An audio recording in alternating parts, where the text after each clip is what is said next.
Good morning बच्चों, कैसे हैं आप सभी। मैं आशा है कि आप सभी पूर्ण रूप से स्वस्थ होंगे और जो भी अभी तक आपको ऑनलाइन के माध्यम से पढ़ाया गया उसे आपने बहुत अच्छे तरीके से पढ़ा होगा और समझा होगा। मैं आशा है कि आपने उसे याद भी किया होगा। तो बच्चों, आज मैं आपके विषय अध्यापक जयंता श्रीवास्तव कक्षा 8 के बच्चों को यूटी फर्स्ट में रिवीजन वर्क करवाने जा रही हूँ, जिसे आप बहुत ध्यानपूर्वक समझेंगे और याद करेंगे। तो रिवीजन वर्क में पार्ट 1 से 3 तक आपका आएगा। पार्ट 1 से 3 तक के जितनी पार्ट 1 से 3 तक में जितनी भी चीजें हैं आपको सब याद करना है। अब जो हम आपको पीडीएफ के माध्यम से भेजेंगे उसे आप अपनी होमवर्क की कॉपी में लिखेंगे, हिंदी की होमवर्क की कॉपी में। यदि आपने हिंदी की होमवर्क की कॉपी नहीं बनाई है तो जो आपने हॉलीडे होमवर्क की कॉपी बनाई है उसमें आप रिवीजन वर्क कर लेंगे। आज हम हिंदी का होमवर्क आपको देंगे, हिंदी का रिवीजन वर्क, और दूसरे टर्म में हम आपको हिंदी व्याकरण का रिवीजन भेजेंगे। तो आइए रिवीजन वर्क में हम आपको पार्ट 1 से 3 तक के कुछ शब्दार्थ बताते हैं। शब्दार्थ आपके बोर्ड में लिखे हैं। अब जिन बच्चों के पास किताबें नहीं हैं वो बोर्ड में वो जो है वीडियो के माध्यम से देखेंगे और लिखेंगे। जिन बच्चों ने किताबें ले ली है उनके पास तो कॉपी में लिखा ही है और किताब में भी लिखा है। तो इसके लिए आपको किताबें खरीदना बहुत जरूरी है, क्योंकि कॉपी में तो नोटबुक जो आपने बनाई यानी कॉपी जो बनाई उसमें खाली आपके पास शब्दार्थ है और प्रश्न उत्तर है, बाकी जो भी है वो आपकी कॉपी में नहीं लिखवाया गया, वो सब आपको किताब में ही मिलेगा। इसलिए आपको किताब लेना बहुत जरूरी है। यदि किसी कारणवश आप किताब नहीं ले पा रहे हैं तो आप वीडियो देख करके जो भी वीडियो में आपको पढ़ाया जा रहा है उसे आप जो है अपनी कॉपी में लिखते जाएंगे। तो आइए हम आपको बताते हैं कुछ शब्दार्थ। शब्दार्थ इस प्रकार है, जैसे गर्वीली। गर्वीली माने होता है गर्व से भरी। गर्वीली माने क्या होता है? गर्व से भरी। गौरव माने होता है सम्मान। भंगिमा माने होता है मुद्रा। मार्जारी माने होता है बिल्ली। और परामर्श माने होता है विचार। तोषक माने तकिया या गद्दा होता है। चपल माने चंचल और प्राची माने पूर्व। हंत माने हाय। दुरंत माने अशुभ। उदधि माने सागर। स्मृतियां माने यादें और प्रचंड माने तेज। अतीत माने बीता हुआ समय और नियत माने तय। तो ये तो आपके शब्दार्थ हो गए। इतने शब्दार्थ आप याद कर लेंगे तो इन्हीं में से आपकी यूटी फर्स्ट में शब्दार्थ आएंगे। अब आइए हम आपको बताते हैं शब्दार्थ के बाद हम आपको बताएंगे समानार्थी शब्द। समानार्थी शब्द का मतलब होता है समान अर्थ बताने वाले शब्द यानी कि पर्यायवाची शब्द। आइए हम आपको कुछ पर्यायवाची शब्द बताएंगे।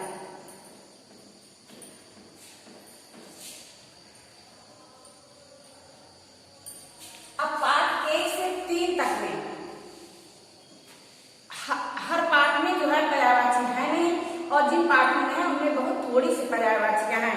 तो आइए हम आपको समानार्थी यानी पर्यायवाची शब्द बताते हैं। तो कहीं भी समानार्थी शब्द लिखा हुआ है, किसी पाठ में समानार्थी शब्द है और किसी पाठ में पर्यायवाची है, मतलब दोनों का एक ही है। आप जिन पाठों में पर्यायवाची शब्द है उन पाठों से पर्यायवाची शब्द लिखेंगे और याद करेंगे, और जो हम पीडीएफ के माध्यम से भेजेंगे उसे भी आप लिख करके याद करेंगे। आइए कुछ हम आपको पर्यायवाची बताते हैं। सम्राट।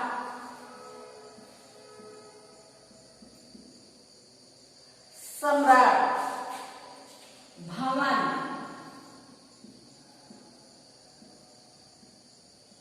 भवन।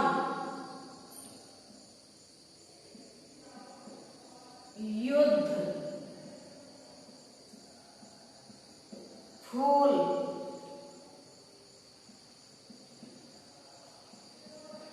मनुष्य। दुनिया। मनुष्य, दुनिया, उदधिना, उदधि और न। अब हमें इनकी दो दो पर्यायवाची शब्द लिखने हैं। तो आइए हम इन शब्दों के दो पर्यायवाची शब्द लिखते हैं, यानी दो समानार्थी शब्द लिखते हैं। अब सम्राट। सम्राट के दो समानार्थी शब्द क्या होंगे? आप नृप नरेश भी लिख सकते हैं, नृप और नरेश। नृप नरेश। अब सम्राट को बादशाह भी कहते हैं और राजा भी कहते हैं। यदि आपकी कॉपी किताब में बादशाह और राजा सम्राट माने नर और नरेश ही होता है। आप अपनी किताब से भी लिख सकते हैं, क्योंकि एक शब्द के बहुत सारे पर्यायवाची होते हैं, तो ये जरूरी नहीं कि जो आपने किताब में लिखे हैं बस उतने ही काफी हैं। हमने जो ये 2 पर्यायवाची लिखवाए हैं ये भी वही है और किताब से भी आप याद कर सकते हैं। फिर इसके बाद है भवन। भवन को महल भी कहते हैं, महल भी कहते हैं और आलय भी कहते हैं, आलय। ठीक, अब भवन की भी बहुत सारी पर्यायवाची हैं। हो सकता है कि आपकी किताब में दूसरी पर्यायवाची लिखी हो, यहाँ हम आपको दूसरी पर्यायवाची लिखवा रहे हैं, तो ये मत समझना कि दोनों पर्यायवाचियां अलग अलग है, क्योंकि भवन है सम्राट जितने भी शब्द हैं की बहुत सारी पर्यायवाचियां होती हैं। फिर युद्ध, युद्ध की पर्यायवाची है रण। युद्ध की पर्यायवाची क्या होती है? रण और लड़ाई, लड़ाई, लड़ाई। फूल, फूल की पर्यायवाची कुसुम होती है, कुसुम और सुमन, सुमन। तो बच्चों फूल की भी बहुत सारी पर्यायवाचियां होती हैं। मनुष्य, नर, मानव, नर और मानव ये मनुष्य के समानार्थी शब्द है, यानी नर माने भी मनुष्य होता है, मानव माने भी मनुष्य होता है, मनुष्य माने नर होता है और मनुष्य माने मानव होता है। शब्द अनेक है लेकिन अर्थ एक है। दुनिया, दुनिया को विश्व कहते हैं, विश्व और संसार। उदर, उदर माने होता है सागर, सागर और समुद्र, सागर समुद्र। उदर की भी बच्चों यानी समुद्र, सागर, समुद्र, इसकी भी बहुत सारी पर्यायवाचियां हैं। नभ, नभ, गगन, गगन और अंबर। अब नभ की भी बहुत सारी पर्यायवाचियां हैं, लेकिन हम आपको यहाँ पे 2-2 पर्यायवाचियां बता रहे हैं। हो सकता है आपकी किताब में दूसरी पर्यायवाचियां हो, तो जरूरी नहीं कि यही पर्यायवाची आप किताब से भी याद कर सकते हैं और ये भी याद कर सकते हैं। अब सम्राट, सम्राट को नट नरेश कहते हैं, यानी सम्राट का समानार्थी शब्द है नट नरेश। भवन का समानार्थी शब्द है महल, आलय। युद्ध का समानार्थी शब्द है रण और लड़ाई। फूल का समानार्थी शब्द है कुसुम और सुमन। मनुष्य का समानार्थी शब्द है नर, मानव। और दुनिया का समानार्थी शब्द है विश्व और संसार। और उदर का समानार्थी शब्द है सागर और समुद्र। नभ का समानार्थी शब्द है गगन और अंबर। हमने आपको बताया कि कहीं पे पर्यायवाची के रूप में लिखे हुए हैं आपकी किताब में और कहीं पे समानार्थी शब्द के रूप में है, मतलब दोनों का एक ही, ये दोनों ही पर्यायवाची शब्द हैं। अब हम आपको बताएंगे ई प्रत्यय लगाकर शब्द बनाना। ई प्रत्यय द्वारा शब्दों का निर्माण करना। ई प्रत्यय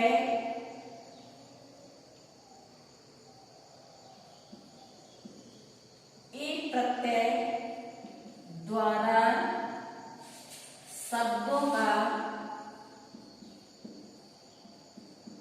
शब्दों को बनाना या निर्माण करना, बनाना।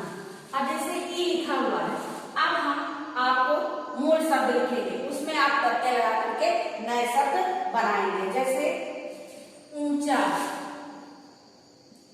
ऊंचा ये क्या है? मूल शब्द है ऊंचा। लंबा,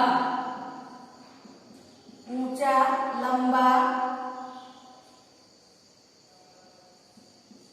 गहरा, लड़ा, लड़ा। पूर्व, उत्तर, पूर्व उत्तर। सावधान, सावधान। दक्षिण, सावधान दक्षिण। अब हम प्रत्यय लगाएंगे ई, तो ऊंचा भी जब हम ई लगा देंगे तो क्या हो जाएगा?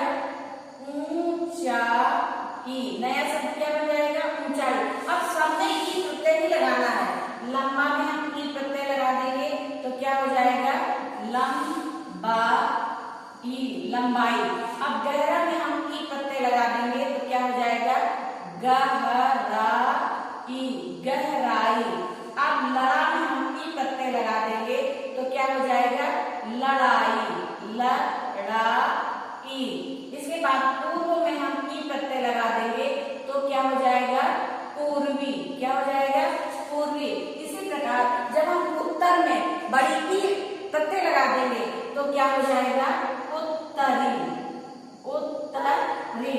फिर सावधान, सावधान में हम ई प्रत्यय लगा देंगे तो हो जाएगा सावधानी, सावधानी। फिर इसके बाद है दक्षिण, दक्षिण में जब हम ई प्रत्यय लगा देंगे तो नया शब्द क्या बन जाएगा? दक्षिणी, दक्षिणी। तो ये तो हो गया प्रत्यय का लगाना। अब यदि आपसे कहा जाए कि ये जो नए शब्द हैं, पूर्ण रूप से बने हुए शब्द हैं, इनमें से आप प्रत्यय अलग करिए तो आप इसी प्रकार प्रत्यय भी अलग कर सकते हैं।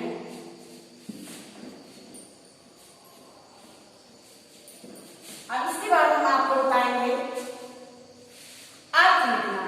जैसे कि कभी कभी होते हैं कि दो शब्द एक जैसे होते हैं लेकिन उनके अर्थ अलग अलग होते हैं। जैसे और आओ, और आओ। अब देखिए और माने क्या होता है? कहते हैं उस ओर देखो। और माने होता है तरफ, और माने क्या होता है? तरफ। और आओ माने होता है दूसरा, और माने क्या होता है? दूसरा। इसी प्रकार है चप्पल, चप्पल और चप्पल, चप्पल और चप्पल। अब चप्पल माने क्या होता है? चंचल। चप्पल माने क्या होता है? चंचल। और चप्पल माने क्या होता है? चप्पल माने पादुका, पादुका। पादुका यानी पैर में पहनने वाला। इसके बाद दिन और दीन, दिन और दीन। दिन माने होता है दिवस, दिन माने क्या होता है? दिवस। और दीन माने होता है गरीब, दिन माने क्या होता है? गरीब। इसी प्रकार है सर और ये दोनों शब्द एक जैसे, सर और शर। सर माने होता है सिर, सर माने क्या होता है? सिर। और शर माने होता है बाल, सर माने क्या होता है? बाल। ये शब्द सुनने में एक जैसे और आओ, एक जरा से ध्यान न दिया एक मात्रा का तो इनका अर्थ अलग, मतलब अर्थ जो है गलत हो सकता है। इसलिए पाई मात्राओं का बहुत ध्यान देना चाहिए। जैसे और माने तरफ होता है, और माने दूसरा होता है। चप्पल माने चंचल, चप्पल माने पादुका, दिन माने दिवस और दीन माने गरीब, सर माने सिर और शर माने बाल। तो ये तो हो गए अर्थ अलग अलग करना। आइए अब हम इसके बाद बताते हैं आपको कुछ विलोम शब्द होते हैं। जैसे रस, यहाँ पे रस लिखा हुआ है, रस। अब इसमें दो शब्द दिए गए हैं। एक है रसीला, रसीला। फिर दूसरा शब्द है नीरस, नीरस, नीरस। ठीक। फिर इसके बाद है अतीत, अतीत, अतीत। अतीत के दो शब्द हैं वर्तमान,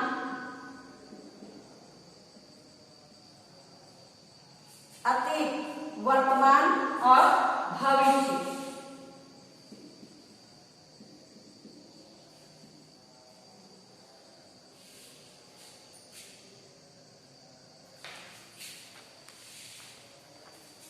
वर्तमान और भविष्य।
फिर है समस्या,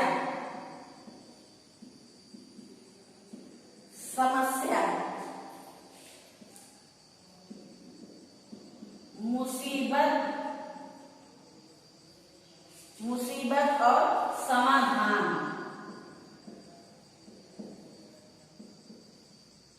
मुसीबत समाधान। तो बच्चों इस प्रकार के भी जो है विलोम शब्द आ सकते हैं। इसमें से आपको विलोम शब्द देखना है, जो विलोम शब्द आपका सही है उसमें सही का निशान लगाना है। रस, रस का विलोम होगा नीरस। अतीत का विलोम होगा बीता हुआ समय। भूतकाल क्या होता है? बीता हुआ समय। धरती का क्या होगा विलोम? आकाश। समस्या का विलोम क्या होगा? समाधान। तो इस प्रकार के भी विलोम आते हैं और आप ध्यान रखिएगा कि विलोम जो भी, अब अगर ऐसे पूछा जाए रस का विलोम नीरस, अतीत का भूतकाल और धरती का आकाश, समस्या का समाधान, तो ये तो आपके हो गए विलोम शब्द। अब हम आपको बताएंगे प्रश्न। प्रश्न हम आपको बोर्ड में लिख करके यानी कि वीडियो के माध्यम से नहीं बताएंगे, हम ऐसे आपको बता रहे हैं, लेकिन आप इसे जब आपको पीडीएफ के माध्यम से दिया जाएगा तो आप लिखेंगे। जैसे प्रश्न है, तुम जानती हो किससे बात कर रही हो? इस प्रश्न के उत्तर में गायिका ने क्या कहा? निहित व्यंग्य समझाओ। दूसरा प्रश्न है, सम्राट अशोक का संक्षिप्त परिचय दीजिए। तीसरा है, गायिका वास्तव में कौन थी और अशोक के महल में आने का उसका क्या उद्देश्य था? चौथा प्रश्न है, गायिका अशोक को क्या समझाना चाहती थी और क्यों? फिर कुब्जा नीलकंठ और राधा के लिए एक अभिशाप बनकर अवतरित हुई, साक्ष्यों के आधार पर स्पष्ट करो। फिर प्रश्न है, नीलकंठ ने जानी घर के जंतुओं के रक्षक के रूप में कौन सा महत्वपूर्ण कार्य किया? लिखो। फिर है छठवां प्रश्न है, हिमालय, सागर, धरती और आकाश सब मिलकर क्या पूछ रहे हैं? फिर है, कवित्री अतीत से क्या करने को कहती है तथा क्यों? फिर प्रश्न है, सरसों के फूल खिलने पर मधु लेकर कौन आता है? और इसके बाद लास्ट प्रश्न है, लेखिका ने अपने कमरे के कायाकल्प का वर्णन किस प्रकार किया है? तो ये तो आपके प्रश्न हो गए। तो बच्चों हमें आशा है कि आपको ये रिवीजन वर्क बहुत अच्छे तरीके से समझ में आ गया होगा। इसमें व्याकरण का वर्क हम दूसरे टर्न में करवाएंगे। तो जितना हमने रिवीजन वर्क आपको समझाया है वीडियो के माध्यम से और जो पीडीएफ के माध्यम से दिया जाएगा उसे आप बहुत अच्छे तरीके से समझेंगे, लिखेंगे और उसे याद करेंगे। तो बच्चों आज आपका रिवीजन वर्क यहीं पे समाप्त होता है। धन्यवाद।